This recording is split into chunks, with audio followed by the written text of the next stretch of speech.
Omeate Omyam Buyo. Sego Sewakwego Katine Nyongyats. My name is Gail Whitlow. I am Haudenosaunee Mohawk Bear Clan. I am here in Canada, northern or southern Ontario, Canada. I own Ancestral Voices Healing Center. We admire that that your people still maintain your ceremonies and still maintain your traditions and still maintain your way of life as best you can in these trying times. We have tried and we have succeeded in still keeping a strong hold of these traditions in our society as well, although through the transition many of them were taken from us. Many of them were lost, but they weren't lost in a way that they would never be found. They come back through our children, they come back through our prayers and our ways of connecting again with nature. Natural law, we will never lose them. They just may hide until the time is right for them to surface at another time. Our legends, our stories tell us of our connection to our brothers in South America, how at one time we were part of your societies, and that as we migrated to the north that we changed and we adapted, and our nation is called People of the Moon because we migrated from the west over to the east and followed the path of the moon. In our system, in our way of life, we adopted the clan system so that when we are born, we know our roles and our responsibilities. Being born into the Bear Clan identifies me from birth as a medicine person, one who works with the medicines. And throughout my family line, it has been so, although many do it in different ways. We come to these systems because in earlier times, as a community, we had to find ways to work together in harmony. Before the onset of the last 500 years, Columbus, I don't know how you recognize these entities, but before we had those influences, we lived and worked in nature as much the way that you still do. And we honor you for still carrying on those ways, because we were forced to assimilate into a system that does not feel good in our hearts and our minds and our bodies and our soul. Even though we have been assimilated in many ways, our heart is still in that natural realm. We talk about our deep connection, and when I'm in the midst of many of the elders from the South Americas, they recognize my blood, and I recognize my blood through my dreams and through the visions that I have of the time when I once lived and worked and were part of those lineages so long ago.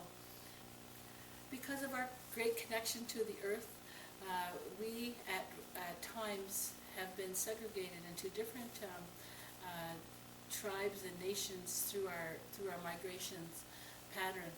As Haudenosaunee people, we did accept the Great Law. The Great Law is represented by this beautiful portrait in the background.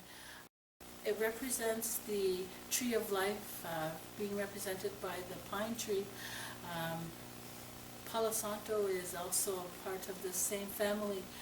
The eagle on top represents our ability to foresee, and our elders to foresee the events of the futures, events that would happen in the future, as well as teach us things from the past. The turtle represents our turtle island, how at one time we were all one nation. The roots extend in 4 directions, bringing all the different nations together, the 4 different colors of people together. And we have our weapons of war buried underneath this beautiful pine tree. so that we can live in peace and harmony. As part of my role as a human being, I am here to undertake certain roles that will help us to find a sense of community once again. One of the tasks that I have agreed to from an elder who has since passed is to find a way to share knowledge so that we may exist again in a more positive way together. One of the ways that that came through spirit and through ceremony was to create circles of grandmothers who could then teach their grandchildren, teach their community again the old way. So for instance, we use the number 13 because of its significance to our stars and to our sacred geometry, and 13 is also known as the number that moves. So by having 13 grandmothers in one circle, we know that many things can be accomplished, and it is our goal to make sure that we found a way to make sure that these circles would continue to do work after we left. We go to different parts of the world. We share basic ceremonies that that nations can then adapt to their way. We always encourage the nations to go back to find their roots so that they can rekindle those flames and those embers of their culture. We actually are lucky in that it's only been 500 years for us, whereas in other societies it's been centuries and centuries of oppression, disconnection for many, many, many years. We still are able to offer teachings that reflect that natural law that everyone lives by. The 13 grandmothers of Turtle Island is a group that was brought into existence simply because of direction and prayers of our elders, as said before, but also it just seemed so natural that many people come here seeking our knowledge.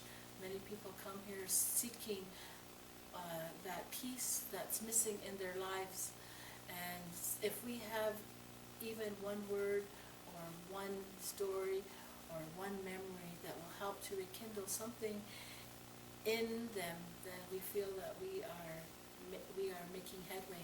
Over 7,000 people have attended our workshops and our lectures, and over 7,000 people have come to know that there is something within them that can be activated to bring back the memories of their people, of their ways, of their ceremonies, of their knowledge. The grandmothers, we have traveled to France, and we have traveled to Scotland and Denmark and New Zealand and Hawaii, and many areas that through invitation. This has proved to be a successful way of following in the teachings of our 13 Indigenous grandmothers, who were formed again with a sense of purpose and a sense of urgency to connect again with all the people around the world that will listen to the messages of peace, listen to the messages of let's work together, that will bring together the four races of people so that we can find that harmony that coexisted before corporations and governments had a strong influence. I'm very proud to be Haudenosaunee because we have an alliance of nations that is for the people. We have chiefs and clan mothers, we have ceremonies and ways of life that put the people first. We have 6 nations, but many more, that have formed under this umbrella to to commit to our cycle of ceremonies, to commit to political issues that have come our way. We have survived the influx of different thoughts and different minds that have been totally different than we were. One of the prophecies of the Americas is the bringing back together of the eagle and the condor. The eagle representing, in some cases, the materialism that the people of the north are soft, whereas the people of the south still have that spiritual connection. And by bringing back the spirituality and bridging the materialism, we again can find a way to work in balance once another. Because any people that's out of balance will cause will cause disharmony in any natural society. We have to look at how we got to that imbalance, and for us it's clear. We were taken away from our homelands, taken out of our natural habitats, and we were forced to assume a new way of life. And in the South, it's disheartening to see that process is happening again. It is our hope that there will be a way that we can bridge together again, so that we understand as people that it is important to remember your responsibilities to the earth and to Pachamama, to Earth Mother, to Creator, so that harmony can happen in a beautiful way instead of a destructive way. Anything that's going on right now as far as earth changes is a responsibility of mankind.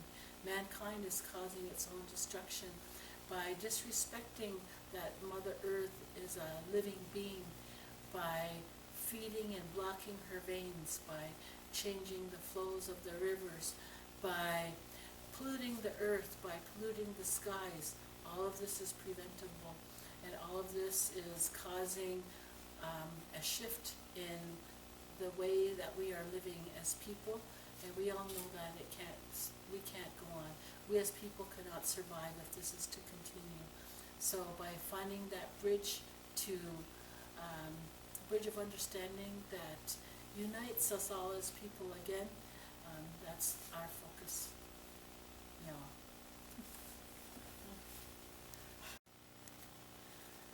The youth are our future leaders, and in many ways when we as adults tend to forget who we are, our identity, it is through the youth that many of these things come back. In our communities here, we have brought back our language that was taken away through residential schools, through forced assimilation. We have brought back our culture. We have brought back many things, and it's been the youth who are taking on this role because they understand that with high crime rates, with high drug rates, high suicide rates, that there's something fundamental missing in their lives, and it's through their culture and their language that they are finding this important piece to live in harmony and respect once again. Many years ago, as mentioned, I am Bear Clan, and I did know that I was disconnected from my roots at a young age. I was forced into the way of the church, and even though there were many good teachings, there was something that was missing, something very important and strong missing from my who I was.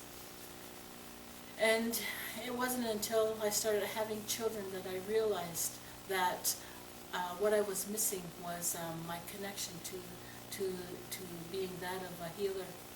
And it's through the plants and through the medicines that a very powerful and even deeper connection happens. Before I took on the task and responsibility of doing the work here at the center, I guess I was, there were many ways that, I come to this thought.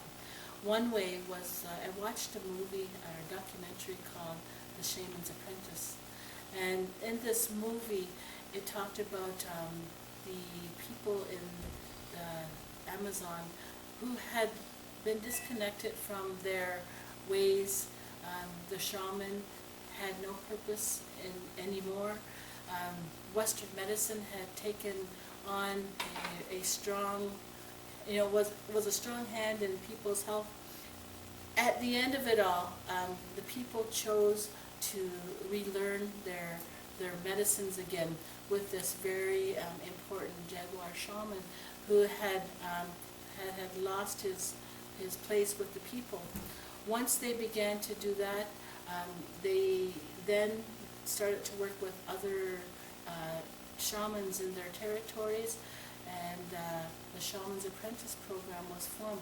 Yahe healers, there have been many groups that have been to this community from the Amazon who have shared their struggles, shared their joys, and the beauty that they have brought when they have come has so inspired me to start that process again with our own people.